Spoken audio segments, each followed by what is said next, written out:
233 horsepower. Your average family sedans have started to offer more than that. 0 to 100, 6.3 seconds. Family SUVs belt out much faster sprint times than that nowadays. And this is a low-slung two-seater sports car. What excuse does this have to not have better performance figures than that?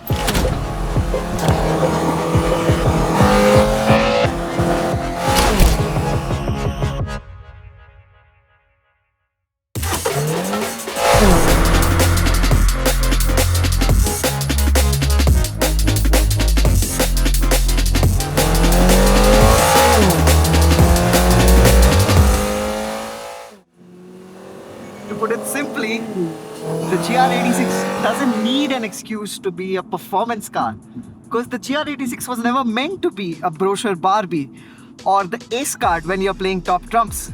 The GR86 was always meant to be an affordable, lightweight sports car. The dream car that you buy before you buy your dream supercar. A car that is meant to give you just one thing: sheer driving pleasure. Sorry, Bavarians, I had to make that one.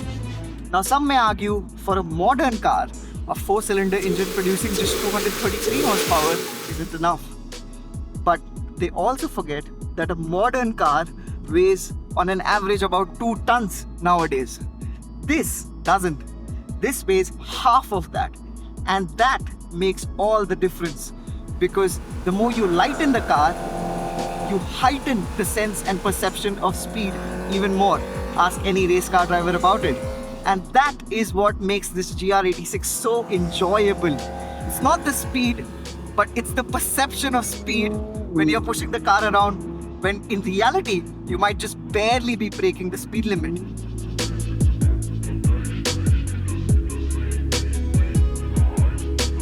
Now, I got the GR86 to the mountains because this is where it was designed to flourish. It was set up to basically hunt down corners and reward you back with smiles as you go past them. And a lot of that comes down to the steering. It's just so direct, so communicative, so responsive. You actually want to throw the car around with this responsive steering wheel, which the car itself will happily do because it gets a limited slip differential at the back, so it will manage the power between both the rear wheels. And you will be coming out of every corner smiling. But what surprised me about the GR86 was not the mountain drive, because this was always supposed to be a great mountain car. What surprised me more was how the GR86 made me feel in traffic, because on a regular day, I'm one of those drivers who's calm and composed and likes to stick to his lanes. But when I had the GR86, the size of it, the compactness of it, the direct feedback response from the steering wheel, snaking through tighter spots just became my new favorite thing. And it's so easy to do that because if you put it in the right gear, it has that momentum to keep pushing you through, so you can skip past long queues in traffic while everybody looks at you in disdain. And I would hardly use the 6-speed automatic, because what most of the time I did was shift to manual. Paddle shifters, baby! Drive it like you stole it. That is exactly what the car tells you to do as soon as you push it. Now, living in Dubai, you get barely 2, maximum 3 days of rain in the whole year. It just so happened that one of those days rain came down when I had the GR86 to myself. It was almost like a sign of God. Thank you, by the way, that, here are some slippery roads.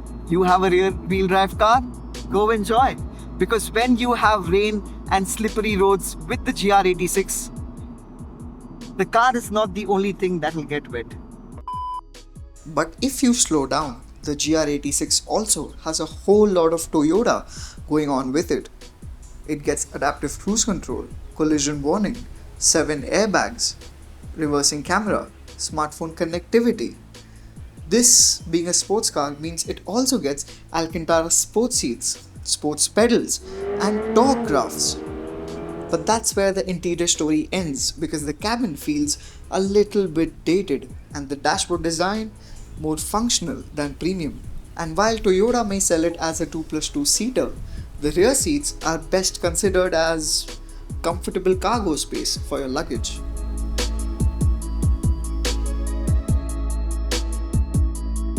Now, it is a universal truth that a sports car isn't truly a sports car unless it makes you want to turn and get an extra glimpse as soon as you step out of the car. Everybody likes to see a sports car. But does everybody like to see a GR86? Let me put it this way. Choose a vibrant color such as this Oasis blue, everybody will definitely like to see the car more. While the front may seem conservatively styled to some, the rear makes up for it with that integrated lip spoiler and that beautiful looking taillights.